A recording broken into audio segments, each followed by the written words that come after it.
విశాఖపట్నంలో మందు బాబుల ఈ రంగం చూస్తుంటే భలే గమ్మత్తు ఉన్నది కదుల్లా. మందు తాగి నడి రోడ్డు మీద స్వైర విహారం చేసిర్రు.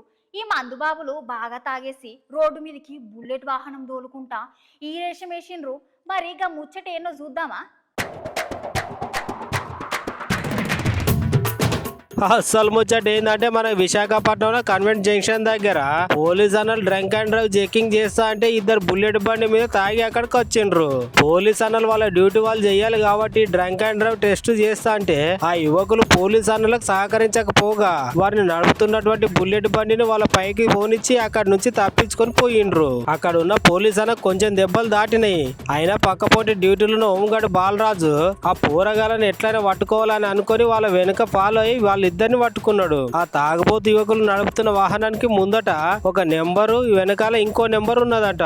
దీన్ని గమనించి అక్కడ ఉన్న పోలీసులు వాళ్ళు తాగి ఉండటంతో పాటు బండి నెంబర్ కూడా తప్పుగా రాసుకోవడం చేయరని నేరం. వాళ్ళిద్దరికి కఠినమైన శిక్షణ వేయాలని, ఇటువంటి వారికి లైసెన్స్ కూడా రద్దు చేయాలని అన్నారు.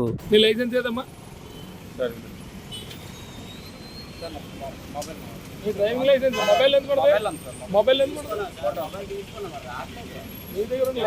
చాలా చెప్పి ఏడిపించారు. ఎక్కడ బండి నెంబరు? అదేంటి బండి నెంబర్? అది 371 7 ఏది?